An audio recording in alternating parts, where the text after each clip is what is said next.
दोस्तों नमस्कार, स्वागत है आपका बड़ी खबर बड़े खुलासे में।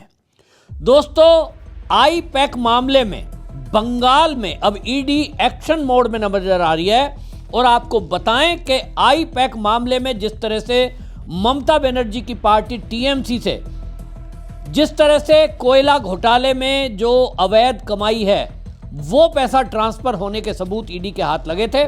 अब इस मामले में ईडी के डायरेक्टर खुद बंगाल में इस जांच के लिए गए हुए हैं। गंभीरता को इसी से समझिए कि ममता बनर्जी जब ईडी के अधिकारियों से सबूत छीन कर ले गई, उसके बाद अब मामले में एक नया मोड़ आ गया है, क्योंकि जिस तरह से ईडी के अधिकारियों को डराया धमकाया गया, बड़े अधिकारी, पुलिस के अधिकारी, उनकी मौजूदगी में ममता बनर्जी उनसे सबूत छीन कर ले गई।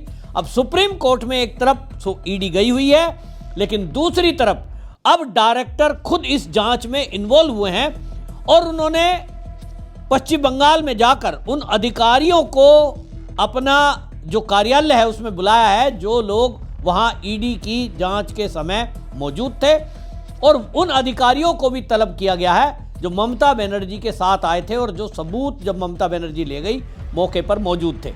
यानी उनकी तरफ से उनका पक्ष जानने के लिए ईडी के डायरेक्टर खुद गए हैं और उनसे सीधा सवाल है, जो सूत्रों के हवाले से कहा जा रहा है कि आप जो वहां गए, क्या अपनी इच्छा से गए या आपको मुख्यमंत्री का आदेश था? दोनों मामलों में अब यह तय होगा कि अधिकारी किस वजह से वहां गए थे, क्योंकि ममता बनर्जी ये कह चुकी हैं, मैं तो टीएमसी के एक प्रमुख होने के नाते वहां गई थी। तो अधिकारियों की वहां उपस्थिति अपने आप में ईडी के अधिकारियों पर दबाव बनाने की एक रणनीति के तौर पर देखी जा रही थी। लेकिन अब जिस तरह की चीजें सामने आई, उसके बाद यह तय हुआ कि अब आई पैक का जो मालिक है, संस्थापक प्रतीक जैन, वो तो आरोपी है ही है, उसके खिलाफ बड़े पुख्ता सबूत ईडी के पास है, उसकी गिरफ्तारी तो तय मानिए।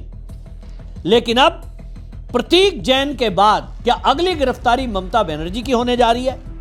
इस पर आपको बता दें, बहुत सारे लोग कहते हैं कि वहां चुनाव है इसलिए गिरफ्तारी नहीं होगी और ममता बनर्जी को सहानुभूति मिल जाएगी। तो आपको बता दूं कि ममता बनर्जी का जो अपना वोट है, वो वोट बैंक अभी भी है और उनकी गिरफ्तारी से इसका कोई फर्क पड़ता हुआ मुझे तो नहीं दिखाई दे रहा है। और आप याद करिए, इसी तरह का केस, इसी तरह की इन्वॉल्वमेंट अरविंद केजरीवाल, जब दिल्ली में शराब घोटाले की जांच चल रही थी, अरविंद केजरीवाल की पार्टी के लोग भी इसी तरह से नैरेटिव बनाने की कोशिश कर रहे थे। उस समय भी प्लस माइनस चल रहा था, लेकिन ईडी ने अरविंद केजरीवाल को लाख ड्रामे करने के बावजूद भी गिरफ्तार किया था। आपको याद होगा, इसी तरह जो हेमंत सोरेन है, उनको भी इसी तरह गिरफ्तार कर लिया गया था। पटाक्षेप चला, खूब लंबी इन्वेस्टिगेशन चली, लेकिन अल्टीमेटली उनको नोटिस पर नोटिस दिए गए। वो नोटिस पर नहीं जा रहे थे, एक नोटिस, दो नोटिस, और सोच लीजिए कि एक के बाद एक 9 नोटिस दिए गए। लेकिन जिस तरह का फिर अंत हुआ, हम सबने देखा कि हेमंत सोरेन पर जमीन घोटाले पर जो मनी लॉन्ड्रिंग का केस चल रहा था, उस मामले में 10वां नोटिस जब गया और कोई जवाब ईडी को सोरेन ने नहीं दिया, तो 31 जनवरी 2024 को उनके सरकारी आवास से उनको गिरफ्तार कर लिया।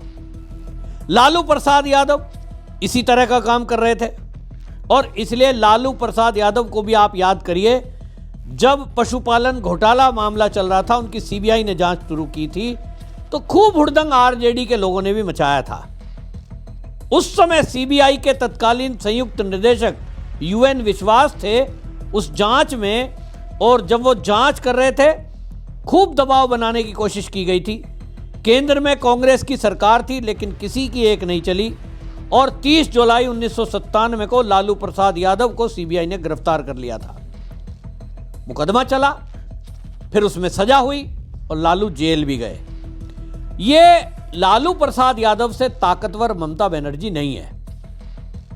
इसी तरह आप देखिए, अब जो मामला है, चाहे जो चल रहा है वो आई पैक का, उस आई पैक के में भी जांच में ईडी के पास इस बात के पुख्ता सबूत हैं कि जो कोयला घोटाला है, उसका एक मोटा अमाउंट जो कि करोड़ों में है, वो पैसा एक कंपनी को दिया गया, और उस कंपनी को देने के बाद उस कंपनी ने आई पैक को दिया।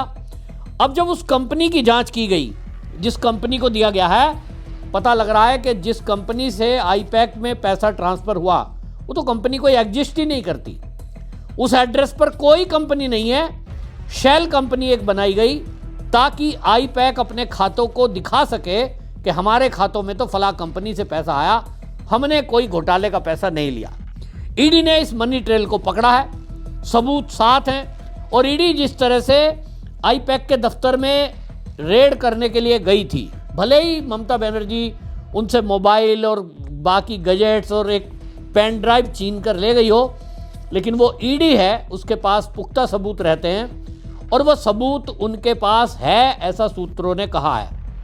अब इसमें प्रतीक जैन की गिरफ्तारी और उसके बाद उन्हीं से पूछा जाएगा कि ये जो सबूत हमारे पास हैं आप सिद्ध करिए कि ये आपका 1 नंबर का पैसा है। जब एक कंपनी है ही नहीं तो प्रतीक जैन कहाँ से उसके डाटा लाएंगे?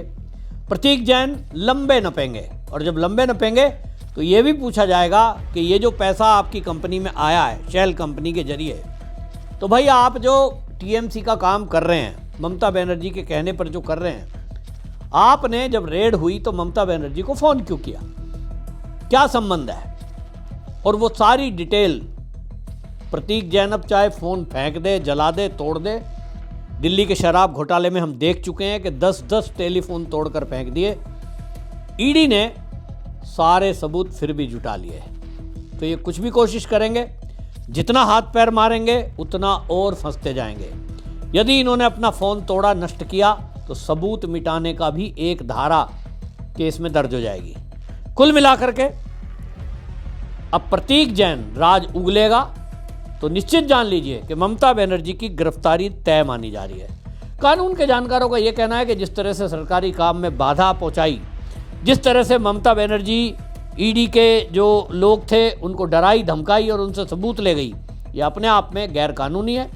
और इस मामले में भी एक लंबी सजा कानून में, हमारे संविधान में लिखी है। वो केस अलग चलेगा, उसकी सीबीआई जांच की मांग ईडी ने खुद सुप्रीम कोर्ट में की है। वो सीबीआई जांच करेगी, यानी अब आप देखेंगे जैसा अरविंद केजरीवाल के खिलाफ चला कि सीबीआई अपनी जांच कर रही है, सीबीआई की जांच में अगर जमानत मिल गई तो फिर ईडी गिरफ्तार कर लेती है। और इसी तरह मनीष सिसोदिया, सत्येंद्र जैन और अरविंद केजरीवाल, ये तीनों जने लंबे लंबे समय तक जेल के अंदर रहे। तो ममता बनर्जी के साथ भी अब वही फुटबॉल वाला गेम होना है कि कभी उनको ईडी गिरफ्तार करेगी, ईडी से छूटने का आपको दिखाई देगा कि जमानत का समय आ रहा है तो सीबीआई गिरफ्तार करेगी, और अल्टीमेटली दोनों एजेंसियां मिलकर के ममता बनर्जी को अब इस कदर गिरफ्त में लेने वाली है कि जो भी भ्रष्टाचार के मामले बंगाल में हुए हैं उनकी सरकार के रहते, तो मुझे लग रहा है कि चुनाव के दौरान ममता बनर्जी जेल में रहेंगी। अगर सुप्रीम कोर्ट उनको ये कहकर जमानत ना दे दे, जैसे केजरीवाल को था कि साहब चुनाव प्रचार के लिए छुट्टी दे देते हैं, लेकिन ममता बनर्जी के केस में शायद ऐसा नहीं होगा, क्योंकि ममता बनर्जी जो ईडी के अधिकारियों को डरा और धमका सकती है, जिनके कार्यकर्ता बीजेपी के बड़े बड़े कार्यकर्ताओं पर हमला कर देते हैं, जो पार्टी की मुखिया देश के गृह मंत्री को धमकी दे देती है कि हम चाहेंगे तो होटल से नहीं निकलने देंगे, इस तरह की धमकी देने वाली नेता को मुझे नहीं लगता है कि सुप्रीम कोर्ट चुनाव के दौरान प्रचार के नाम पर छूट देगी। और यही एक रणनीति समझ लीजिए, अगर ये इम्प्लीमेंट होता है तो बंगाल के अंदर ममता बनर्जी को जेल में रखकर काफ़ी हद तक हिंसा पर कंट्रोल किया जा सकता है। कोई टीएमसी के लोग ये सोच रहे होंगे कि हम जो है हल्ला हंगामा करेंगे, तो मैंने बता दिया कि लालू प्रसाद यादव की पार्टी के लोग भी इसी तरह की कोशिश कर रहे थे, इसी तरह की बातें कर रहे थे। लेकिन जब सरकार ये चाह लेती है, और ख़ासतौर पे केंद्र सरकार, तो उसके पास तीसरा ऑप्शन भी आगे रहता है। और मैं इस बारे में पहले भी बता चुका कि केंद्र सरकार के पास धारा केवल 356 ही नहीं है कि भाई सरकार गिरानी पड़ेगी, वो 355 भी उसके पास है। लॉ एंड ऑर्डर की सिचुएशन अमित शाह के हाथ में आएगी, और उसके बाद जो हंगामा हल्ला करने की कोशिश टीएमसी के गुंडे करेंगे, निश्चित रूप से केंद्रीय सुरक्षा बल उसको सबक सिखाएंगे। केंद्र सरकार ने यह भी अब तय कर दिया है कि ईडी के जो भी अधिकारी हैं उनको बड़ी सुरक्षा केंद्रीय सुरक्षा बलों की दी जाएगी। अभी आप देखिए जो ईडी के डायरेक्टर हैं जो राहुल नवीन हैं, वो जो बंगाल में पहुंचे हैं, जांच कर रहे हैं, सारे अधिकारियों के बयान दर्ज किए जा रहे हैं, उनको भी जेड सुरक्षा दे दी गई है और एक एक करके सारे अधिकारियों के बयान लिए जा रहे हैं जो लोग रेड के समय वहाँ मौजूद थे। उसमें चाहे ईडी के अधिकारी हों, फिर चाहे बंगाल सरकार के अधिकारी हों या बंगाल पुलिस के, उनसे उनका पक्ष जाना जा रहा है और उसके बाद उस सब को लेकर के सुप्रीम कोर्ट में ये सारी चीज़ें रखी जाएंगी। क्या हालात हैं उसको देखते हुए अब सुप्रीम कोर्ट से ही वो निर्णय करवाएंगे। ईडी के अधिकारी चाहें तो ये प्रतीक जैन को भी गिरफ्तार कर सकते हैं, उन्हें ये अधिकार कानून ने दिया है। वो चाहें तो ममता बनर्जी को भी गिरफ्तार करके ले जा सकते हैं, उनको ये ईडी के जो अपना धन शोधन कानून है उसमें ये अधिकार है उनको। लेकिन इस मामले में क्योंकि चुनाव आ रहे हैं और ममता बनर्जी ड्रामा करने में मास्टर है, हर मुद्दे पर सड़क पर चली जाएंगी, चुनाव में उसका लाभ ना ले लें, इसीलिए ईडी के अधिकारी फूंक फूंक कर कदम रख रहे हैं और उनकी पूरी कोशिश है कि इस मामले में सुप्रीम कोर्ट से आदेश लेकर आएं, ताकि क्योंकि सुप्रीम कोर्ट में निश्चित रूप से हर नेता जाता है, तो जब वो सुप्रीम कोर्ट जाएं तो काट ना मिल सके। और इसीलिए ईडी इस बार सुप्रीम कोर्ट के जरिए ही आदेश करवाएगी ममता बनर्जी की गिरफ्तारी के। लेकिन इसके पहले प्रतीक जैन की गिरफ्तारी मुझे होती हुई दिखाई दे रही है। आपकी क्या राय, कमेंट जरूर लिखें, वीडियो शेयर करें। वंदे मातरम।